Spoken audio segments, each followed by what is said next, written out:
Et je donne maintenant la parole au procureur, M. Karim Khan. Monsieur Khan, vous avez la parole.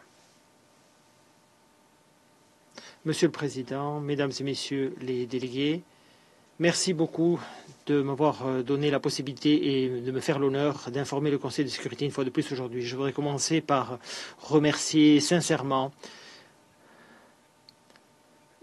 le représentant permanent de la Libye auprès des Nations Unies qui a fait le déplacement aujourd'hui et qui est présent à l'occasion de cette réunion à New York. Monsieur le Président, c'est ma deuxième visite en Libye. C'est la deuxième fois que j'ai eu la possibilité d'informer le Conseil de sécurité depuis la terre libyenne. Je considère donc qu'il est juste de commencer par remercier les autorités libyennes, le président, le Premier ministre et le procureur général de la Libye pour leur soutien et notamment pour les débats très fructueux sur lesquels j'entends revenir dans ces quelques remarques devant le Conseil de sécurité ce matin. Je me dois également de remercier mes collègues ici de la Manul qui ont facilité cette mission. Ce matin, j'ai eu l'honneur, mon équipe a eu l'honneur de dialoguer avec les victimes de Tarhouna. Il y a de cela 2 ans, je me suis entretenu avec elles à Tarhouna. Ils m'ont parlé, ces entretiens ont été touchants, ils m'ont parlé de ce qu'elles avaient traversé. Je me suis rendu dans les zones où leurs êtres chers ont été assassinés, torturés. J'ai écouté des témoignages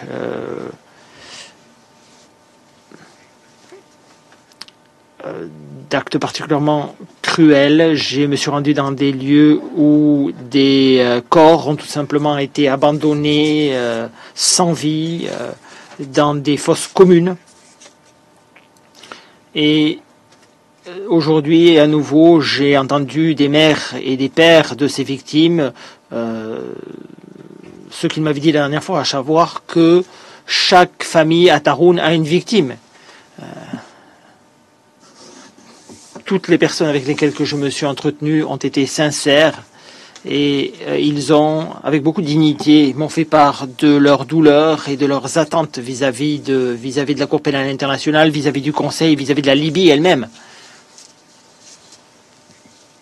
Et ce qui est ressorti clairement de mes entretiens, c'est une demande, une exigence. Ils sont convaincus, ils sont déterminés du fait que la justice, l'application du principe de responsabilité, la lutte contre l'impunité sont fondamentales pour les familles, pour ces communautés, ces populations et pour la Libye en général. Et je pense que ce mouvement a donné lieu à la renaissance de l'espoir que les choses vont enfin dans la bonne direction et que, au final, une action pourra être engagée et que la justice pourra être rendue. Comme je vous l'ai dit dans mon rapport écrit, dont le Conseil de sécurité est aujourd'hui saisi, le 4 octobre 2024, les magistrats de la chambre préliminaire numéro 1 ont levé les scellés sur les mandats d'arrêt concernant 6 personnes membres du groupe armé Al-Qagnat, qui, nous le disons, sont responsables de nombreux crimes en violation du statut de Rome commis à Tarhouna. Et par le biais du travail d'excellente qualité accompli par l'équipe, par les enquêteurs, par le biais de la coopération avec le bureau du procureur libyen, nous avons découvert des preuves renvoyant à des crimes constitutifs de crimes de guerre au titre du statut de Rome. Meurtre, atteinte à la dignité de la personne, traitement cruel, torture, violence sexuelle, viol. Je me suis entretenu avec les victimes, avec les mères et les pères, les parents des victimes, des personnes qui ont perdu des membres de leur famille.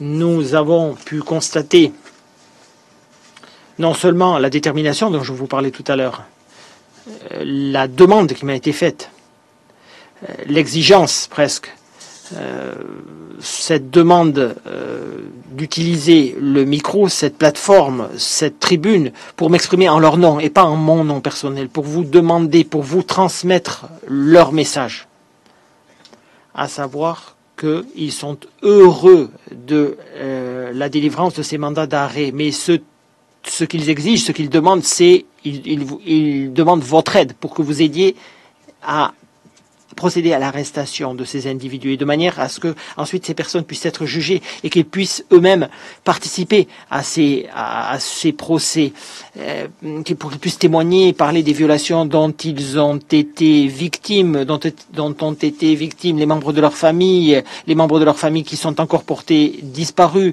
dont les corps n'ont pas encore été retrouvés, dont les dépouilles n'ont pas pu être identifiées. Par le biais des activités d'enquête et de traçage de mon bureau, par le biais de notre dialogue avec le bureau du procureur général, nous avons localisé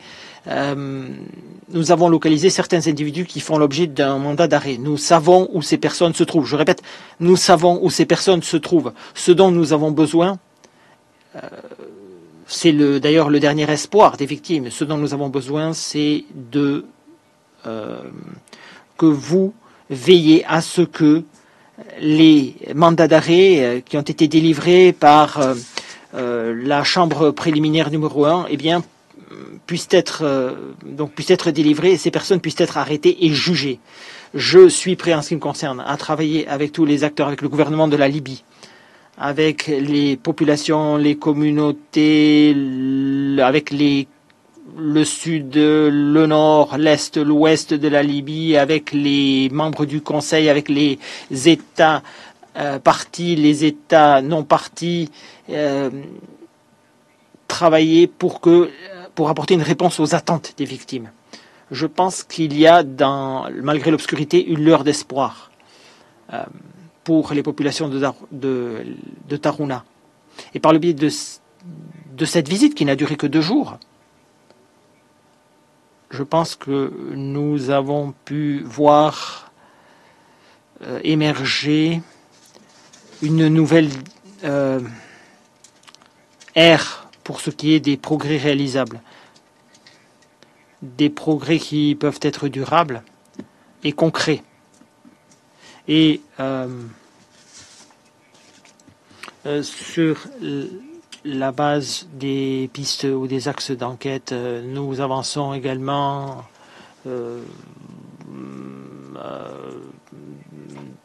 concernant les crimes qui ont été commis dans des centres de détention et les crimes liés aux opérations qui ont eu lieu entre 2014 et 2020.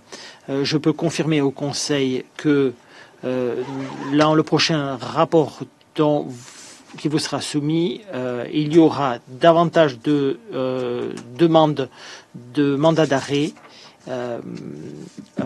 Certaines de ces demandes qui seront peut-être exportées s'il y a des possibilités d'arrestation, mais nous entendons continuer de travailler avec les différentes équipes, y compris l'équipe conjointe qui est mentionnée dans le rapport, de manière à ce que nous puissions lutter contre l'impunité, notamment pour ce qui est des crimes commis à l'encontre des migrants en Libye.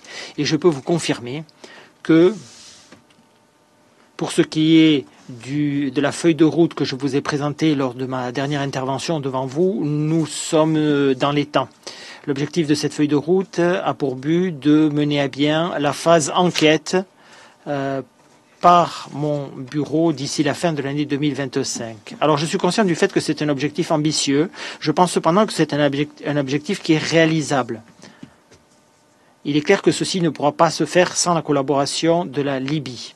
C'est un processus qui dépend considérablement du renforcement, de l'approfondissement, du partenariat, de la coopération avec les autorités libyennes. Nous ne pourrons pas y arriver à nous seuls. Nous pouvons y arriver si nous travaillons ensemble avec nos partenaires en Libye, avec la société civile, avec les États concernés. Au cours des 2 derniers jours, suite à mes réunions, je suis maintenant convaincu que nous avons une fenêtre de tir. Elle devra être reconstruite. Il faudra de la créativité pour ce faire, de manière à pouvoir tenir cette promesse. Je pense en particulier à l'excellente coopération, à l'excellente réunion que j'ai eue avec le procureur général de la Libye. Cette réunion a été profondément encourageante. En fait, nous avons pris des mesures concrètes, nous avons parlé de traçage de certains individus, de partenariats. Nous avons pris conscience du fait que des procès sont possibles. Il faut qu'il y ait des procès en Libye, à La Haye, aux mains de procureurs, d'enquêteurs libyens qui comparaîtront avec nous, et la volonté de mon bureau de soutenir les processus nationaux en Libye, si ceci peut contribuer au succès de ces procédures. Ainsi, la Libye, donc en mars de l'année prochaine, le bureau du procureur général de la Libye entend ouvrir un centre de formation des services de détection et de répression, et nous sommes en train d'essayer de voir comment nous pouvons soutenir cette initiative, parce que ce centre pourrait faire beaucoup pour renforcer l'action des services de détection et de répression en Libye. Sur la base de ces conversations très productives et très fructueuses, j'ai le plaisir de confirmer au Conseil ce que le procureur général lui-même a dit aux médias hier, à savoir vous confirmez la mise en place d'un nouveau mécanisme d'appui à la coordination entre mon bureau et le bureau du procureur général dans le domaine des enquêtes, des poursuites et dans le domaine de la complémentarité. En plus du bureau du procureur général et de mon bureau, ce mécanisme couvrirait d'autres institutions nationales ainsi que d'autres autorités importantes dans la lutte contre l'impunité en Libye. Ce nouveau mécanisme qu'il a annoncé hier est un mécanisme qui, je l'espère, a un potentiel très fort. On pourra travailler en tout cas avec ce mécanisme, on pourra s'entretenir avec ses représentants et on pourra y revenir dans le cadre de notre prochain rapport. Et je me félicite de cette initiative du procureur général de la Libye. Il y a de ça 90 minutes à peu près, les membres de mon équipe sont revenus d'une réunion avec son équipe, une réunion de suivi au débat que nous avons tenu hier, et mon équipe continue d'être en contact avec les autorités de la Libye dans l'est du pays, et je tiens à souligner ma volonté de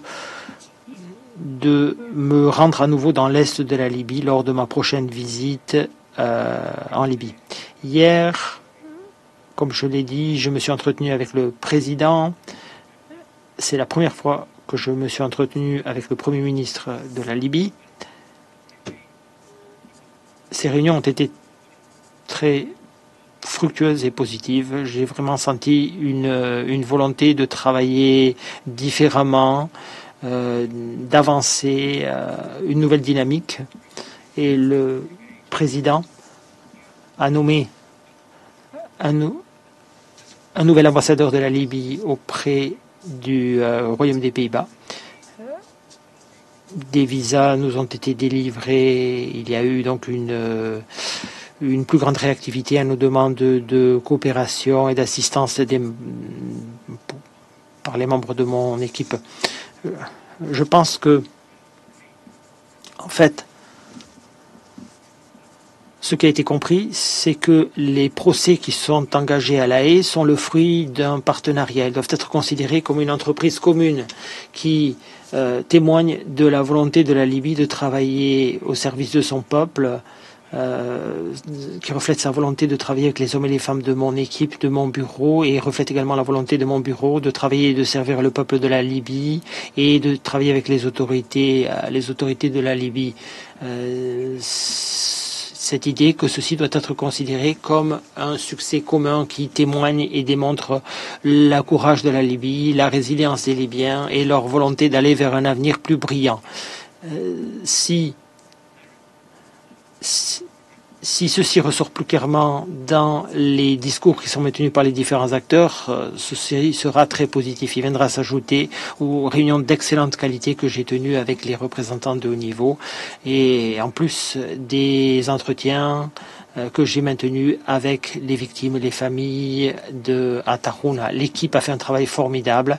Elle a intensifié son dialogue avec les organisations de la société civile au cours de la période à l'examen.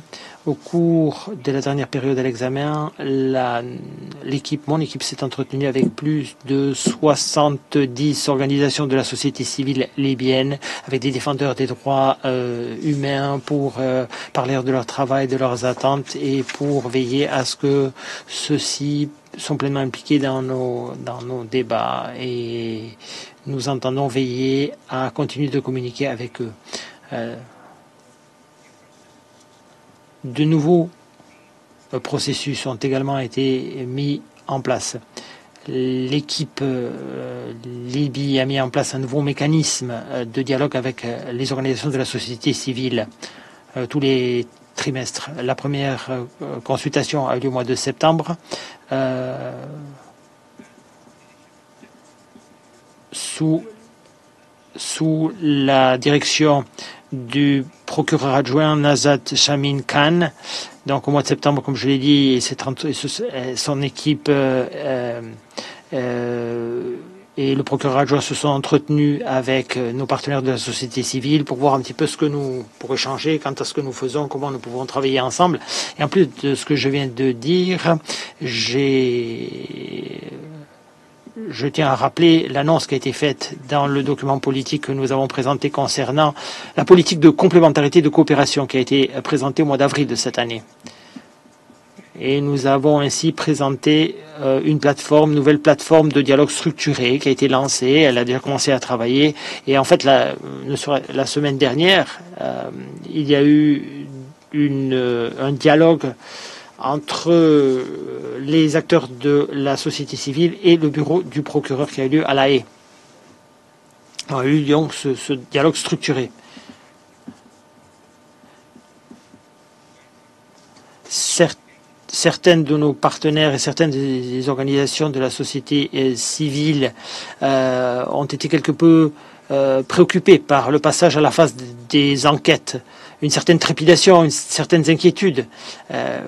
Alors le message que j'ai essayé de faire passer, qu'a essayé de faire passer mon équipe, et ce que nous continuons d'essayer d'expliquer, c'est que nous ne sommes pas en train d'essayer de renoncer à notre responsabilité. Il ne s'agit pas ici d'abdiquer par le biais de ces rapports, de ces réunions, de clore des affaires, des dossiers à tout prix. Non. Ce que nous faisons, c'est accélérer les travaux. Nous avons des objectifs et des buts clés, et cette accélération que nous expliquons dans le rapport et que nous expliquons à nos partenaires libyens nous mène vers un sprint final. Et si nous sommes à même d'atteindre ces objectifs en coopération avec les autorités libyennes, avec les organisations de la société civile, ceci nous permettra tout simplement de clore la phase enquête de ces affaires et nous permettra de nous centrer sur les arrestations et sur les poursuites, les procès qui doivent être lancés pour donner suite à votre décision, la décision que vous avez prise de renvoyer le dossier libyen à la Cour pénale internationale. Ces procédures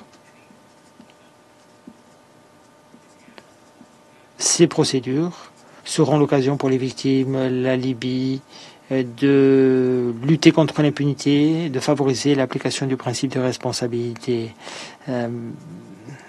Donc, l'ouverture de ces processus suite à la clôture de la phase enquête, eh bien, rassurera, je l'espère en tout cas, beaucoup d'individus qui avaient des inquiétudes en la matière. Monsieur le Président, Mesdames et Messieurs, il y a de cela 2 ans et demi, j'ai présenté aux membres du Conseil, ce que j'ai décrit à l'époque comme une nouvelle approche, dans l'espoir que le Conseil de sécurité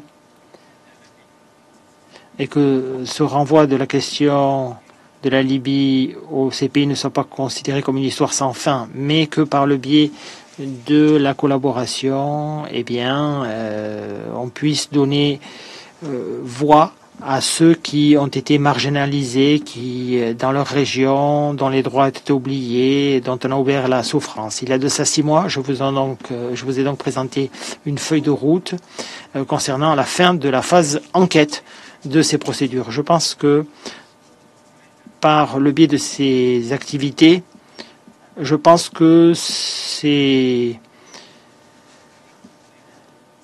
mesures sont en train de fonctionner. Je pense que la détermination des victimes doit être toujours un élément qui doit être toujours présent à l'esprit. Ce n'est pas pour autant facile. On ne peut pas nier qu'il y ait des problèmes. Vous le savez mieux que moi. Les Libyens le savent mieux que vous et moi. Ils savent à quel point il est difficile, quelles sont les difficultés politiques, les difficultés techniques, les problèmes de confiance.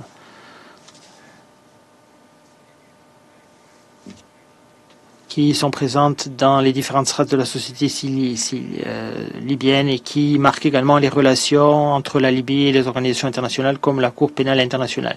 Mais j'espère en tout cas que nous sommes entrés dans une nouvelle phase. Les autorités aujourd'hui sont prêtes à nous tendre la main, à prendre la nôtre.